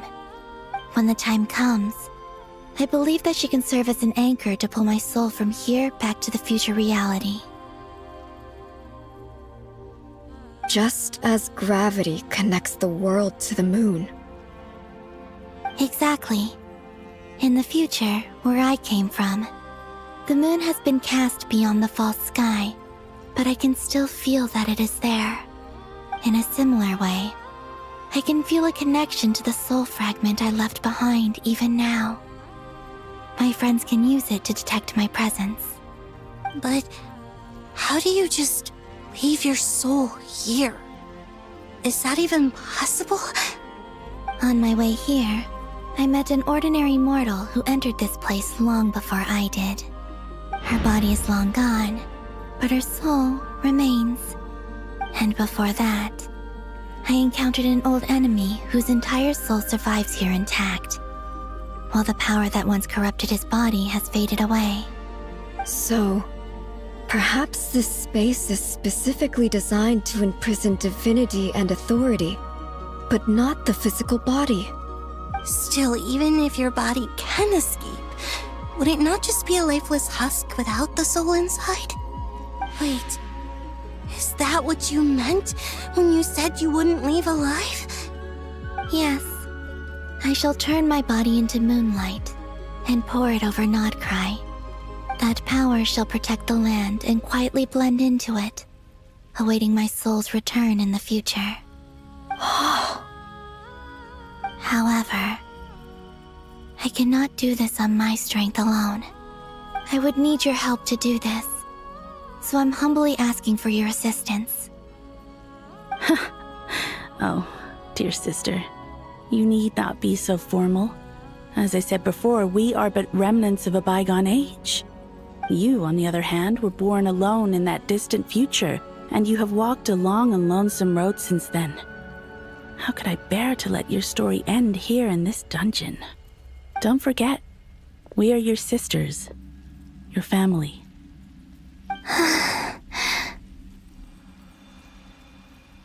Arya's right.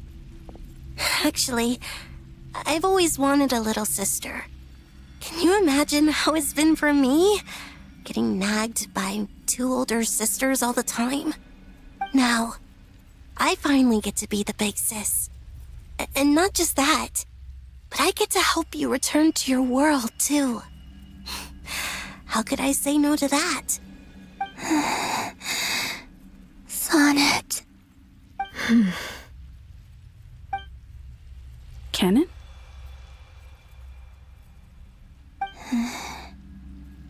I'm sorry. I know this is a bold request. The Frost Moon is rightfully yours, and it remains intact. Oh, no, please, don't misunderstand me, Columbina. I was just thinking back on the years that the three of us once spent together. You cannot imagine how happy I am to hear of the future world you describe. The Frost Moon Scions, your lovely, kindly friends. For the three of us, whose purpose in life was to maintain the peace in Teyvat. It is a great relief to know that the people of this world live in such an abundant future. If your plan can save them, and save, not cry, I will gladly give you all that I can. Besides, the three of us have been together since the day we were born. I could never abandon them to live on alone without them. Canon. Still, I do have one question I would like to ask you before we proceed. Certainly. What is it? Why do you cover your eyes?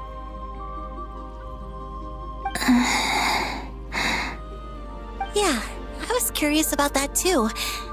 But it seemed personal, so I didn't want to intrude.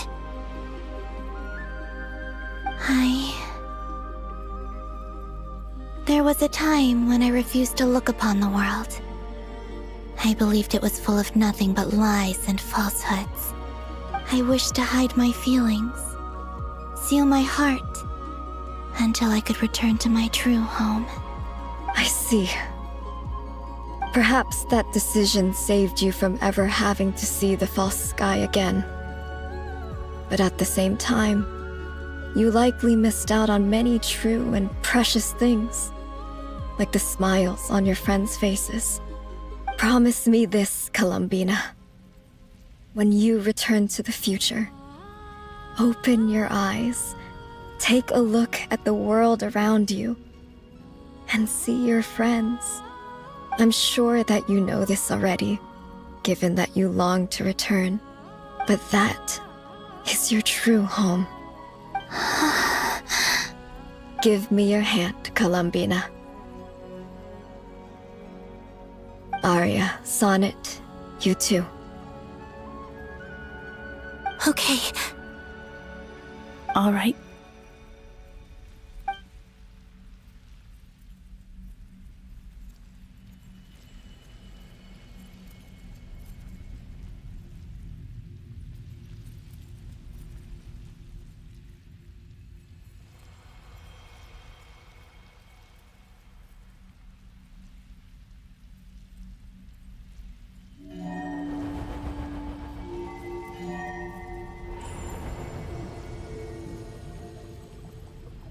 We once were the songs sung for eternity, but now it is you who must continue to sing.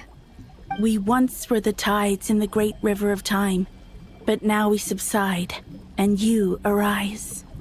We were the messengers of madness and inspiration. But now, the lies have faded, and your truth must endure. We are souls awaiting the sun. You must return to be with those who smile when they see your face.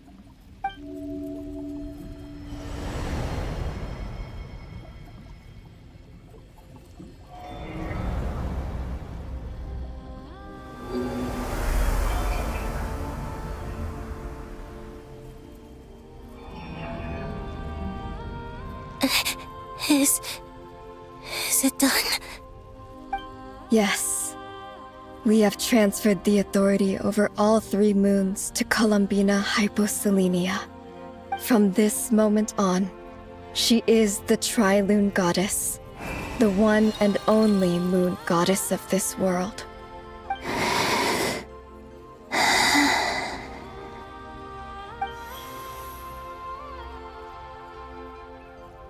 Thank you. Thank you, my sisters. Now go, and do what you believe is right, Columbina Hyposelenia. Be aware that we cannot grant you the power of the three moons beyond these prison walls. The conflict that arose over their remains following our disappearance will still take place. I understand. Sisters, oh, my body. It feels... Now that we have given up our power and authority, our bodies are merely mortal shells. This prison is dissolving them as we speak. It's okay, Sonnet. The end must come for every god, just as it does for every human. That's all this is. The final destination of our lives. Canon and I will be by your side the whole way. We have one final request, Columbina. Could you use the Three Moons' power to send us back into the real world? Now that we have lost our powers, I doubt this space will seek to hold us further. It's just... we would like to spend our final moments together in the only place we ever called home. Of course. Gladly.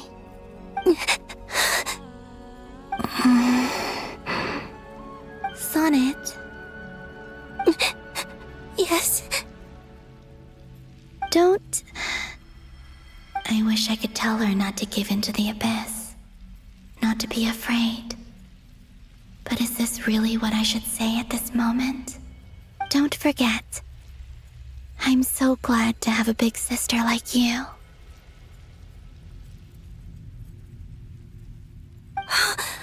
No, Hypo... Thank you. I'm okay. I'm not afraid.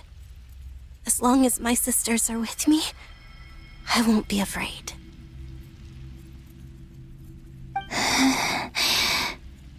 It looks like this is goodbye, sisters. Goodbye, Columbina. Take care of this world in our stead. I will.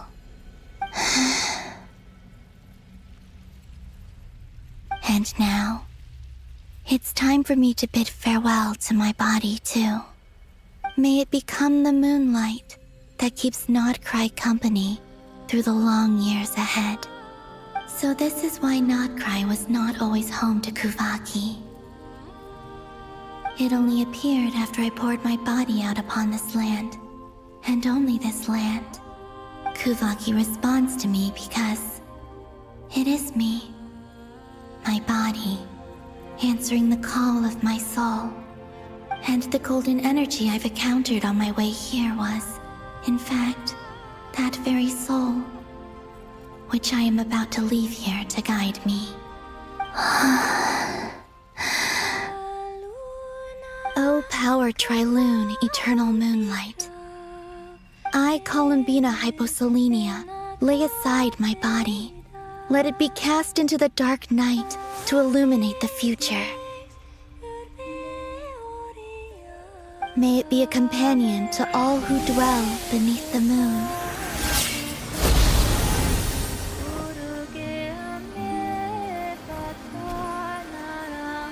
Until the time comes for me to return home.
even allowed to see that? Is anyone? Oh, can you still see? How many fingers am I holding up? I see 2 fingers, and a look of sheer terror on your face. Truly astounding, Miss Nefer. Your eyes have glimpsed the very ends of the world, and yet they remain as sharp as ever. Or is the credit for this miracle due to Miss Lauma? It seems that even time itself is no match for your medical skills. Surely you jest, Mr. Flint. I suspect we have Columbina to thank. She must have realized the immense toll that the ritual would take and purposely set aside some of her power in the past to protect Nefer's eyes when this moment arrived. There is always a great price to pay for witnessing the truth, but it seems that this time, Columbina has shouldered that burden on our behalf. She chose the perfect method of getting a message to us. Though her eyes were always shut, she was clearly so perceptive. She knows us well. She knew exactly how we would think and what we would try. Despite being separated by time and space, we're seeing the same possibilities and seizing the same opportunities. We still don't even know if she's okay right now. But as long as there's a chance we can do something, we'll fight to make it happen. We'll get you back somehow, Columbina.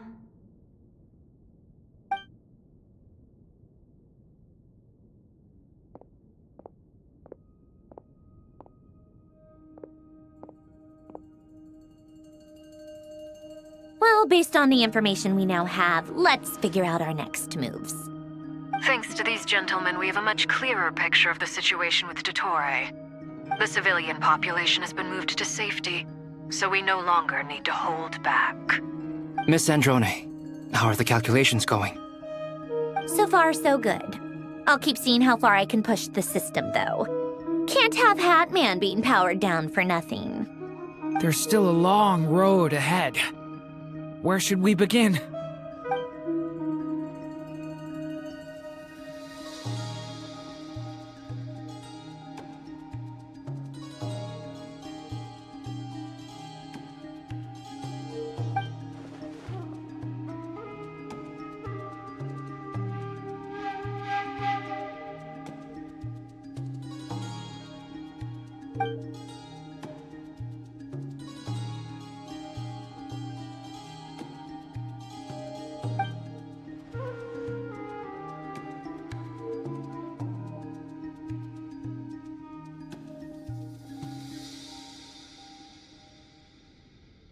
Our plan is clear. Time is short, so let's get moving.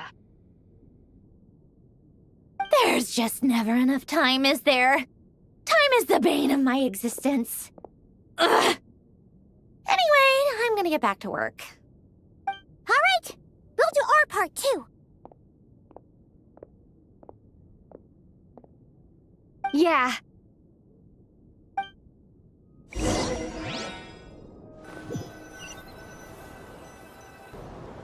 Albedo's theory says that elemental energy can dilute the light realm's power, but I'm no expert in building elemental defenses. Sounds like something out of the advanced elemental theory section of the library. Whew.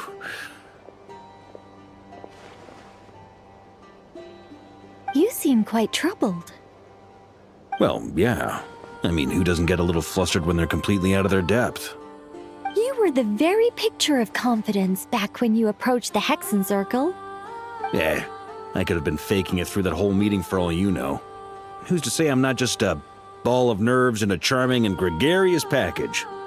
Oh gosh, really? I'm so sorry, I had no idea. Well, you're all the braver for it. Still, I was much more in my comfort zone than I am here. At least in Mondstadt, you can cry for help from a cliff top and actually stand a chance of summoning Barbados himself. Things have never looked bleaker than they do now. If we don't pull this off, Tevat's doomed, isn't it? Oh, you think so? Actually, yes. Yes, it probably is. It's a shame. Don't put too much pressure on yourself. Tevat has faced annihilation many times in the past, but it also gave us you, didn't it? Hey, don't give me that. It's not like I'm anyone special. I disagree. Every human born in this world is special. We angels have always believed that. In that case, this humble human being has a big favor to ask of you. I thought you might say that. I'm sure Alice, in her great wisdom, sent you here precisely to help us in this difficult time, yes? Well, that has less to do with her wisdom and more to do with my power. Of course, of course. Well, the thing is, these elemental defenses we're about to build, I don't think it's a question of if they'll fail, but when. Durin's findings from his patrols make it clear that Dottore is constantly expanding his territory. First it was his lab, then the design bureau, and now this. It's not realistic to completely stop him encroaching on the rest of Nagrai. Rather, our goal should be to stall him for as long as possible. If Miss Sandroni's calculations are correct, well, they're the closest thing to certainty we have in this situation, so let's assume they are. Anyway, her calculations suggest that our best hope for victory lies in Miss Columbina's return. It's up to us to slow Dottore's advance and buy time for her to make a return. Are you asking me to help you with building the defenses? No. I'd like you to prepare for what comes next. When he eventually reaches us, we will have to fight him. You were an angel once and a mage now. I'm asking you to lend us your protection. Oh. Can I take it that you're triggering the terms you fought for during our three-way talks? Well, technically those terms were about protecting Mondstadt. But if you're happy to agree to the change in location, then yes, let's do that. You're cashing in on this much sooner than I'd imagined. Well, yeah. The way things are going, I might not get another chance. Very well. The mages have heard the knight's plea, and we will respond. To tell the truth, Alice and I had already discussed how we might help you all, so I didn't come empty-handed. I always like to be prepared.